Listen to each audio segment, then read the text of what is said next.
motorcycles. No! No! Jesus, What is it? Why must you fail me so often? Ribs! Spare ribs! Hello everyone, it is Briximus Prime back for another Marvel Legends action figure review, and today we're going to be taking a look at the Marvel Legends retro carded Ghostrider figure. Now, I missed out on that original Ghostrider figure, but that was in that bluish color that came with the motorcycle. So this was kind of my way to kind of get him again, but this time he's in actual nice comic book colors. But the biggest downside here, and it's my biggest downside of the whole figure in general, is there is no motorcycle. What? Ghostrider without a motorcycle is like National Treasure, but with no Nicolas Cage in it. Speaking of Nicolas Cage, this figure is technically my second ever Nicolas Cage action figure. Anywho, I like this carded retro Ghostrider look. I love his skull right there with the flames. I love the Ghostrider text right there, Marvel Comics.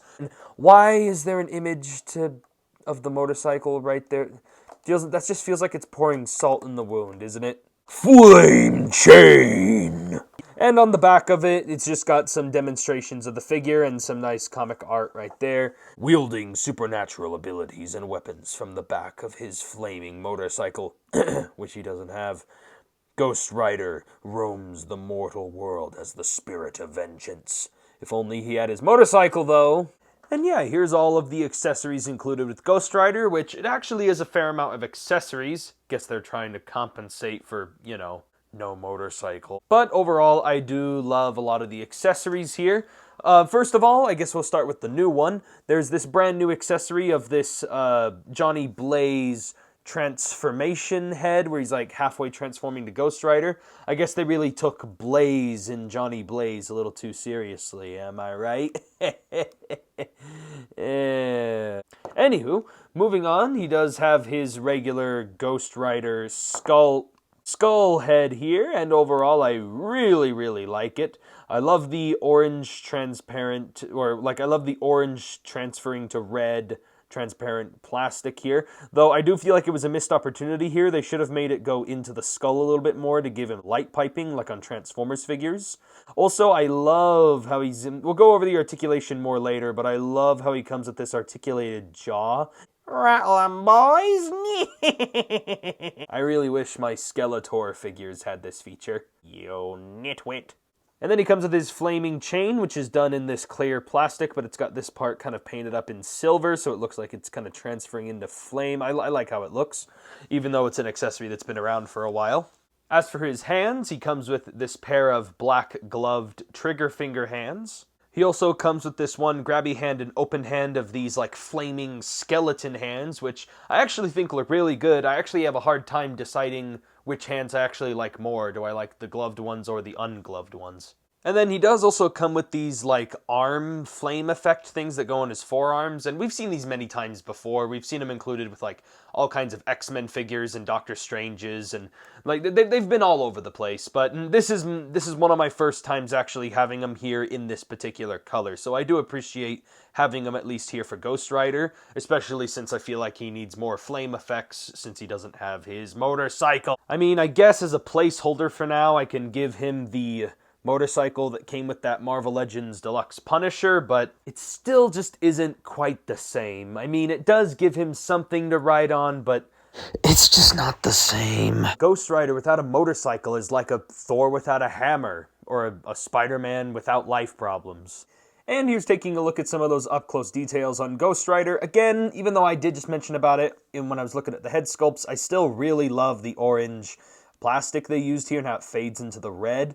And again, it's emphasized here when you actually have the head on, because now he actually has his skeleton neck and he's got the flames coming out of his collar right there. It just Ghostrider is just one of those designs that's just always cool, and he looks like he's supposed to be on some kind of like metal band poster. I like all the wrinkles that are molded in. He's got the buttons, the gray stripe, and the gray stripes on his arms. Sadly, Hasbro did not update this figure with pinless joints. Again, it's a reissued figure of an older mold, and he does have this little chain right there. And again, same thing goes down to the knees. There's pinned joints, not pinless. Would have liked Hasbro to have updated this mold to make them pinless joints. And overall, the back of the figure doesn't look all that bad either. I like all the wrinkles and everything looks pretty nice. I like his boots down here. He does have pegals on the bottom of his boots. That orange plastic really stands out. It really makes this really stand out on the shelf among all the other Marvel Legends. He actually doesn't look that much different from Denny Ketch Ghost Rider. If you don't know who that is, read a comic for once in your life. Going over Ghost Rider's articulation, he's got a ball joint at the head. That is also the same thing on the... It's the same amount of posability on the alternate head. It can move up and down, it can swivel from side to side, and it can pivot and rotate and all kinds of moving. Can't really look up or down too much unless you utilize the ab crunch. And that obviously brings out more articulation. And then, of course, he has the articulating jaw, which I really like. What is a skeleton's favorite snack? And now getting into the size comparisons. And then here he is with... Why must you fail me so often?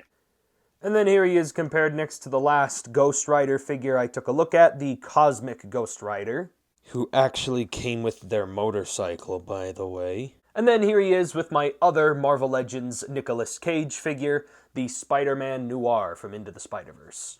I'm gonna steal the Declaration of Independence. And that is basically it for my review on the Marvel Legends Retro Ghost Rider. And yeah, overall I think he's a pretty good Marvel Legends action figure. It's just the only problem is half of the character is missing here.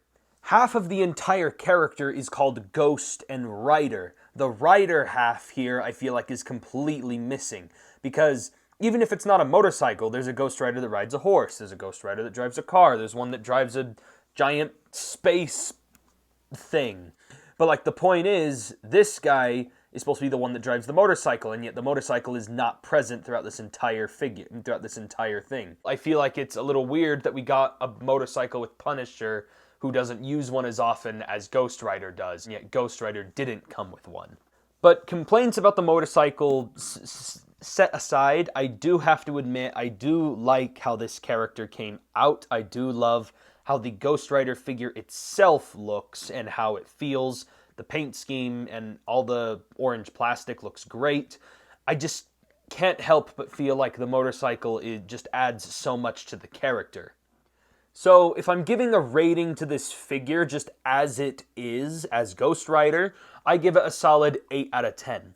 But if we're counting me without the motorcycle being included, it's more like a 5 out of 10. Because again, I feel like half of the whole point of Ghost Rider is the motorcycle. But again, the actual figure itself is really good. I just am a little sour that like Hasbro did not decide to give this guy the motorcycle, especially since I missed out on that original one that did come with a motorcycle. So this is just my personal opinion on this figure. For some people, it might be a different situation because they have because they own another motorcycle already.